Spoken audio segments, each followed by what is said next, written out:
So hello everyone, I welcome you all in the session of the Hindu analysis. So आइए start करते हैं आज के द हिंदू न्यूज़पेपर को रीडिंग करना और उसके कुछ प्रमुख आर्टिकल्स का डिस्कशन करना। लेकिन जैसा कि हम सभी जानते हैं कि हम पिछले कुछ दिनों से इंडिया चाइना रिलेशन से बेस पे कुछ महत्वपूर्ण पार्ट को लेकर आप सभी के सामने प्रस्तुत हो चुके हैं। तो उसी क्रम में आज इंडिया चाइना रिलेशन के बीच का जो चौथा पार्ट है, जो फोर्थ पार्ट है, वो हम आप सभी को कुछ ही मिनटों के अंतर्गत आप सभी के सामने प्रस्तुत करने का प्रयास करेंगे, जिससे आप इंडिया और चाइना के रिलेशन के जो भी फ्यूचर में जो भी इतिहास रहा उन सभी को अच्छे से आप समझ पाएंगे और आपकी समझ उसके प्रति डेवलप होगी। तो देखते हैं बिना लेट किए उसके चौथे पार्ट को। तो जैसा कि आप सभी देख पा रहे होंगे कि ये इंडिया चाइना रिलेशन का जो चौथा पार्ट है आप सभी के सामने प्रस्तुत है। तो देखते हैं इसके कुछ प्रमुख कड़ियों को, कुछ प्रमुख इसके संबंधित आर्टिकल्स को, इसके संबंधित टॉपिक्स को। तो इसका जो पहला टॉपिक है, हमें क्या मालूम होना चाहिए, वो ये कि ये जो युद्ध है, ये जो युद्ध हुआ इंडिया और चाइना के बीच, जो ये वाला युद्ध हुआ, उसकी पृष्ठभूमि क्या रही और उसको होने के क्या कारण थे। तो हम इसका सिंपली जवाब ये दे सकते हैं कि इसकी युद्ध और इसकी पृष्ठभूमि का क्या कारण था, यानी उसकी युद्ध होने का कारण क्या था और युद्ध जब हुई तो उसकी पृष्ठभूमि क्या बनी। तो समझते हैं उसको कि 1962 में चीन से मिली शिकस्त की टीस आज भी भारतीयों के दिल में बरकरार है। पर इतिहास इसका भी गवाह है कि इस घटना के 5 साल बाद 1967 में हमारे जाबाज सैनिकों ने चीन को जो सबक सिखाया उसे भी वो भुला नहीं सकता। क्योंकि हम जानते हैं कि जो 1962 में इंडिया क्या हुआ था, हार गया था, और 1967 में फिर अगेन वो जब वार हुआ तो उस पर खरा उतरा। अगले पॉइंट में लिखा है कि 1965 के भारत पाक युद्ध के दौरान चीन ने भारत को नाथुला एवं जेलेप ला दर्रे खाली करने को कहा। भारत के 17 माउंटेन डिवीज़न ने जेलेपला को तो खाली कर दिया, परंतु नाथुला पर अपना आधिपत्य जारी रखा। मतलब कि चाइना ने क्या कहा कि आप अपने दोनों डिवीज़न को खाली कर दीजिए, जिसमें 17 डिवीज़न को उसने खाली कर दिया जेलेपला को, लेकिन भारत ने नाथुला को नहीं खाली किया, जो कि नाथुला ही दोनों देशों के बीच के टकराव का प्रमुख बिंदु बन गया। क्या बन गया, अगले स्टेटमेंट में यही पढ़ेंगे कि नाथुला दोनों देशों के बीच टकराव का बिंदु बन गया। अब यदि हम बात करें कि जो दोनों जब टकराव की जो स्थिति होने वाली थी, उस वक्त भारत की 2 ग्रेनेडियर्स बटालियन के जिम्मे ही नाथुला की सुरक्षा थी। और यदि बात करें 6 सितंबर 1967 की, तो जो भी धक्का मुक्की भारतीय और चीनों के बीच हो रही थी, उसके संज्ञान लेने के लिए, तनाव को दूर करने के लिए भारत ने क्या सोचा कि इन दोनों के बीच में हम क्या बिछा दें, तार बिछा दें। इन दोनों के बीच हम तार बिछा दें, जिससे दोनों के बीच के तनाव को कम किया जा सकता है। लेकिन जब बाड़बंदी शुरू हो गई भारत की तरफ से, तो चीन के पॉलिटिकल कमिश्नर ने राय सिंह से फ़ौरन यह काम करने को, मतलब रोकने को कहा। जो राय सिंह थे, भारत के कमिश्नर थे, उनसे तुरंत काम रोकने के लिए कहा कि आप ये तार बाड़बंदी न करिए। तो दोनों तरफ से कहासुनी हुई और धक्का मुक्की से तनाव दोनों बीच बढ़ गया। अब चीनी सैनिकों तुरंत मतलब वहाँ से धक्का मुक्की के पश्चात जो भी चीनी सैनिक थे वो तुरंत अपने बंकर में वापस हो गए, लेकिन भारतीय इंजीनियरों ने अपना काम जारी रखा। लेकिन चंद मिनटों के अंदर ही चीनी सीमा से हिंसल की तेज आवाज़ आने लगी और फिर चीनियों ने मीडियम मशीन गनों से गोलियां बरसानी शुरू की। भारतीय सैनिकों को शुरू में भारी नुकसान झेलना पड़ा, क्योंकि उन्हें चीन से ऐसे कदम की अंदेशा नहीं था। मतलब जब उन्होंने मना किया कि आप तार न डालिए, भारतीयों ने तार डालना जारी रखा, तो चीनी सैनिक वापस हो गए। और जब वापस हो गए तो वहाँ से लगातार मशीन गन से गोलियां बरसाना शुरू कर दी, जिसमें भारत के बहुत सारे सैनिक मतलब मारे गए। जिसमें लिखा है कि प्रथम 10 मिनट के अंदर करीब 70 सैनिक भारत के मारे जा चुके थे और कई घायल हुए। इसके बाद भारत की ओर से जो जवाबी हमला हुआ, उसने चीन का इरादा चकनाचूर कर दिया। सेबुला एवं कैमल्स बैंक से अपनी मजबूत रणनीतिक स्थिति का लाभ उठाते हुए भारत ने जमकर आर्टिलरी पावर का प्रदर्शन किया। भारत ने भी उसके बाद जवाबी कार्रवाई की बढ़िया, जिसमें कई चीनी बंकर क्या हो गए, टूट गए, ध्वस्त हो गए। और खुद चीनी आकलन के अनुसार भारतीय सैनिकों के हाथों उनसे लगभग 400 से अधिक सैनिक मारे गए। किसके, चीनियों के, भारतीय सैनिकों द्वारा। आगे लिख रहा है कि 1 अक्टूबर 1968 को चीन की पीपुल्स लिबरेशन आर्मी ने चाओ ला इलाके में फिर से भारत की सब्र की परीक्षा लेने का दुस्साहस किया। मतलब उसके ठीक महीने बाद ही। पर वहाँ मुस्तैद जो 711 गोरखा राइफल्स एवं 10 जैक राइफल्स नामक भारतीय बटालियन थे, उन्होंने इसका ज़बरदस्त मतलब मुकाबला किया और उसको नाकाम कर दिया और चीन को दोबारा सबक सिखाया। तो अर्थात हम कह सकते हैं कि दोनों युद्ध हुए 1967 में भारत और चीन के बीच, वो आज तक चीन को सीमा पर गोली बरसाने से रोकते हैं। तो ये जानकारी रही भारत और चीन के बीच जो सेकेंड वार हुआ था 1967 में, उससे संबंधित कुछ प्रमुख बातें। तो आगे देखते हैं आज के प्रमुख एडिटोरियल या प्रमुख द हिंदू से संबंधित आर्टिकल्स को, वो समझते हैं, उनके बारे में स्टडी करते हैं। तो देखते हैं, तो देखते हैं आज के द हिंदू के कुछ प्रमुख आर्टिकल्स को। इनमें जो आज का हमारा सबसे पहला और प्रमुख आर्टिकल रहेगा वो रहेगा हमारे एडिटोरियल पेज से। तो देखते हैं एडिटोरियल पेज के पहले आर्टिकल को। तो जैसा कि आप सभी देख पा रहे होंगे कि ये हमारा एडिटोरियल पेज का पहला आर्टिकल है, enabling people to govern themselves, कि किस प्रकार हम गवर्न देमसेल्फ यानी कि सभी लोगों को, जो भी सिटीजन्स हैं, उनको हम इनेबलिंग करें, मतलब इनेबल करें, सक्रिय करें, किस प्रोसेस में, गवर्न देमसेल्फ, मतलब कि गवर्न करने, खुद के द्वारा उनको किस प्रकार वो शासन करें, इस प्रकार की एक्टिविटी के लिए किस प्रकार हम उनको सक्रिय कर सकें, इन सब बातों की चर्चा इस आर्टिकल के अंतर्गत की गई है। तो यदि हम बात करते हैं कि ये जो आर्टिकल है ये हमारे बेसिकली पॉलिटी के अप्रोच से रिलेटेड है। ये जो हमारा आर्टिकल है वो बेसिकली पॉलिटी के अप्रोच से रिलेटेड है। और यदि हम बात करें कि इस महामारी समय जो हमारे गवर्नेंस में लूप होल है, यानी जो कमियां दिखी हैं, यानी कि जो गवर्नेंस आप देखे होंगे कि अनेक प्रकार की समस्याओं से भारत को ही नहीं, मतलब बल्कि विश्व स्तर पे, ग्लोबल स्तर पे अनेक प्रकार की समस्याओं का सामना करना पड़ा है। तो इसी क्रम में जो भी गवर्नेंस में जो भी, मतलब गवर्नेंस करने में जो भी कमियां थी, वो सब इस पेंडेमिक के समय उभर के सामने आ गई हैं। तो कहीं कहीं इसका एक बहुत बड़ा मतलब कारण रहा कि हर चीज़ को रिफॉर्म करना।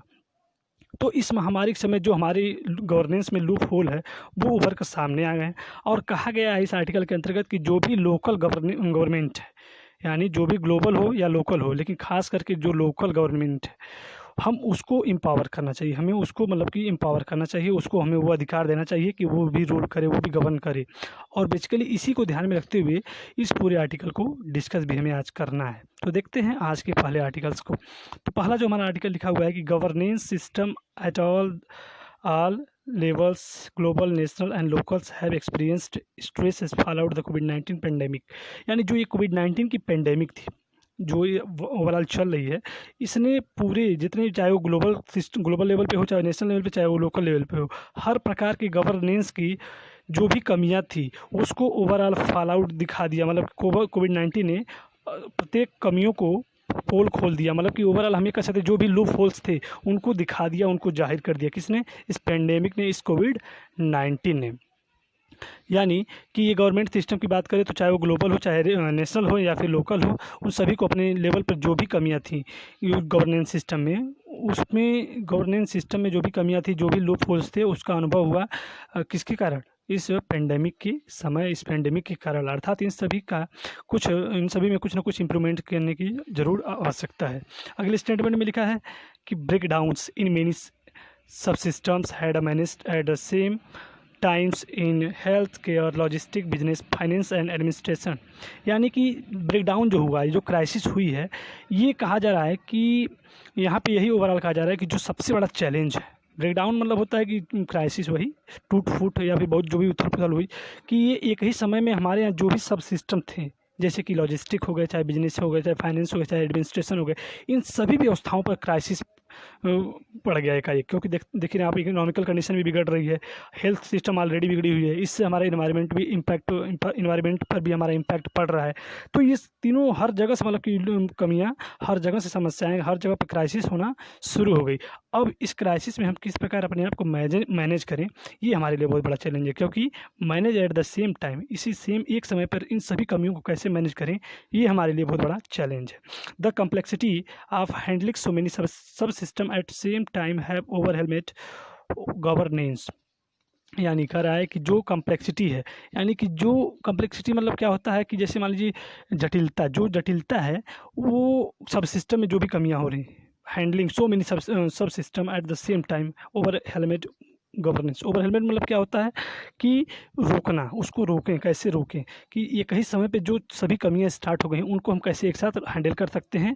जो मतलब कि हम ये कर सकते हैं कि जो इतने सारे सब सिस्टम हैं उनको एक साथ हैंडल करना, वो भी एक समय में, काफ़ी हद तक वो जटिल है, ये कर सकते हैं।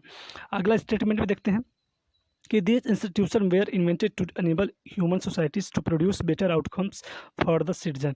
अब बात करें कि जैसे मान लीजिए इस कमियों के बीच में जो भी इंस्टीट्यूशन ऑलरेडी इसके पहले चलते थे, चाहे वो प्राइवेट हो या कि छोटे हों या बड़े हों, लोकल हों, लेवल हों, ग्लोबली हों, इंटरनेशनल या नेशनल लेवल, किसी भी लेवल पर हों, उन सभी ने कहीं ना कहीं ह्यूमन सोसाइटी को produce better outcomes for the citizen. जो भी सिटीजन थे उनको आउटकम मतलब होता है लाभ या प्रॉफिट या फ्रीडम या जो भी कह सकते हैं हम, कि यदि आप इंस्टीट्यूट की बात करें तो इसे इसीलिए बनाया ही गया है कि जो भी सिटीजन है उनको बेटर आउटकम मिले, चाहे वो किसी भी लेवल का ही क्यों ना हो। अगला स्टेटमेंट है कि देयर इज़ ए मिसमैच।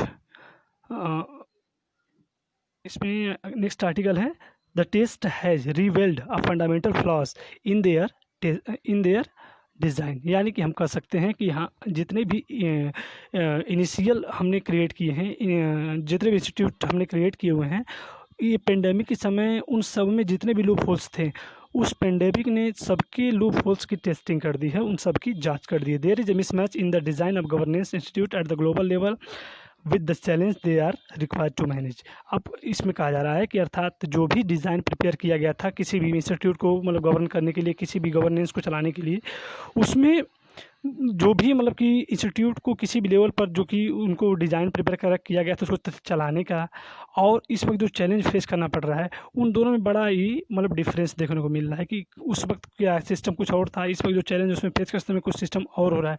यानी बहुत ही बड़ा गैप हो रहा है, यानी बहुत ज़्यादा डिफरेंस हो रहा है दोनों, चाहे वो ग्लोबल लेवल पे हो, चाहे वो लोकल लेवल पे हो। अगले स्टेटमेंट में हम देखें कि हम ये कह सकते हैं कि जो अगले वर्ड में लिखा हुआ है कि डिसलाइक, अगले स्टेटमेंट में the global challenger listed in the 17 sustainable development goals SDGs of the United nation which humanity must urgently address now are systemic challenges। यानी कि कहा जा रहा है कि जो SDGs है, यानी कि सस्टेनेबल डेवलपमेंट गोल्स जो है, मतलब किसी भी कंट्री को चलाने के लिए जो गोल्स बनते हैं, हर 5 साल 10 साल का जो टारगेट बनता है उसको पूरा करने का जो सिस्टम होता है, यानी कि SDGs यानी ह्यूमन प्रोग्रेस को सस्टेनेबल बनाने के लिए जो यूनाइटेड नेशन के जो 17 गोल्स बनाए हैं 2030 तक, जिसका टारगेट है कुछ टारगेट को पूरा करना या कोई भी बातें हैं, इसको आप प्रिपेयर कर सकते हैं। तो जो 17 गोल्स हैं उनको हम ग्लोबली लेवल पर अचीव करना है, और इन सभी बातों को इन सभी एस्पेक्ट को ध्यान में रखते हुए हमें आगे बढ़ना है। आगे लिखा है all this systematic problems are interconnected with each other, environmental, economics and social issues can not be separated from each other and solved by expert in the silos or by agencies focused only on their problems. इसमें ये overall कहा जा रहा है कि जो भी पहलू हैं, जितनी भी समस्याएं हैं, वो आपस में इंटरकनेक्टेड हैं, आपस में लिंक्ड हैं, आपस में जुड़े हुए हैं, और इसलिए इसको अगर डील करना है तो सबको एक साथ मिल के काम करना पड़ेगा। ये नहीं कि इन्वायरमेंटल अलग है, इकोनॉमिक्स अलग है, सोसाइटी अलग है, तीनों लोग अपना अपना काम करें तो ऐसा नहीं कि हमारा जो इस कंडीशन से हम लोग नहीं पढ़ पाएंगे। क्योंकि अगर हम मान लीजिए, अगर एग्जाम्पल के तौर पर हम कह दें कि अगर हमारी इकोनॉमिक्स इस समय कमज़ोर है तो हम चारों तरफ फैक्ट्री डाल दें, तो क्या उससे समस्या खत्म हो जाएगी? नहीं, उससे सिर्फ इकोनॉमिक्स की समस्या खत्म होगी, लेकिन हमारा इन्वायरमेंट इफेक्टेड होगा, उससे हमारी सोसाइटी इफेक्टेड होगी। तो इस प्रकार हम कह सकते हैं इन सभी पहलुओं को एक साथ ध्यान में रखते हुए ही हमें आगे बढ़ना पड़ेगा। अगले स्टेटमेंट में लिखा है even if expert in different disciplines could combine their perspective and their siloed solution at the global level, they will not be able to solve the systemic problem of SDGs।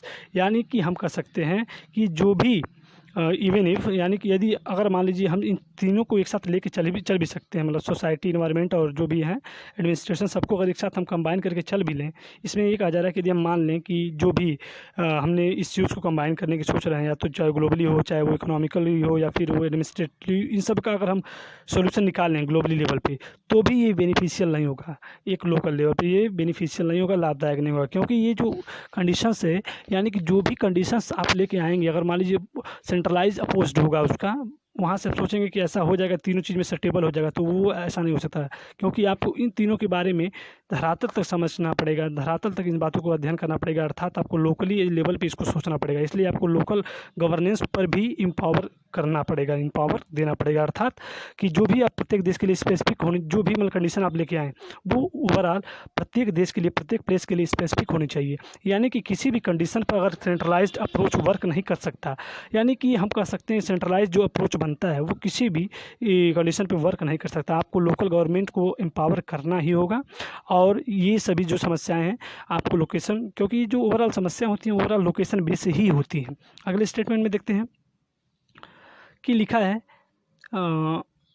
the knowledge of different experts about the environment, the society and the economy must come together to fit reality on the ground, यानी कि जो भी expert हैं, चाहे वो environment system से हों या सोसाइटी से हों, इकोनॉमिक्स से हों, सभी को एक साथ आके काम करना पड़ेगा और जो प्रैक्टिकली वर्क है उसको अंजाम देना पड़ेगा। यानी कि कहा जा रहा है कि इसको पूर्णतः आपको धरातल पे आके, यानी लोकली आपको सेंट्रलाइज अप्रोच के साथ आप काम करेंगे तो धरातल तक आते आते शायद उसकी एक्टिविटी, शायद उसका कंडीशन चेंज हो जाए, इसलिए आपको ओवरऑल धरातल पे आके वर्क करना पड़ेगा। तो ये रहा हमारे इस आर्टिकल का सार।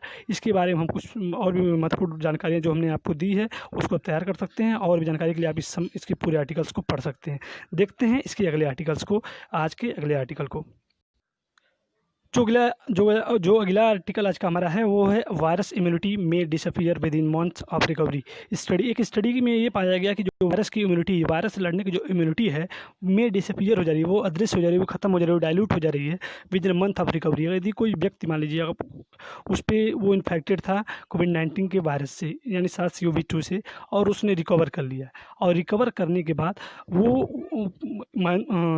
उसमें एक इम्यूनिटी सिस्टम डेवलप हो जाती है, और उसमें इम्यूनिटी सिस्टम जब डेवलप हो जाती है तो यही माना जा रहा है कि वो अब उसको दोबारा उस वायरस से कोई इम्पैक्ट नहीं पड़ेगा।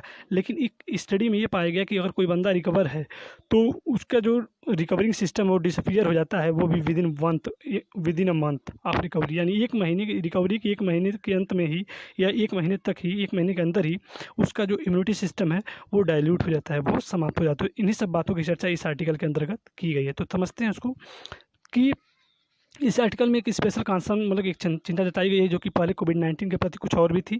अर्थात ये अवधारणा थी कि यदि कोई पर्सन है, इन्फेक्टेड है, और वो धीरे धीरे रिकवर हो रहा है, और रिकवर होने के साथ साथ हम जानते हैं कि उसमें इम्यूनिटी भी इंक्रीज होगी, बट इम्यूनिटी इंक्रीज होगी तो ये कहा जाता था कि अब वो सेफ है। लेकिन अब ये कहा जा रहा है एक स्टडी के दौरान कि यदि कोई व्यक्ति इन्फेक्टेड के बाद रिकवर हुआ है, अर्थात उसमें उस वायरस के प्रति जो एंटीबॉडी है, जो एंटीबॉडी है वो डेवलप हो चुकी है, तो हम ये कह सकते हैं एंटीबॉडी उसके प्रति बन चुकी है। परंतु ये कहा जा रहा है कि जो एंटीबॉडी बनी है वो सिर्फ एक ही मंथ के अंदर डाइल्यूट हो जाएगी, अर्थात यूजलेस हो जाएगी।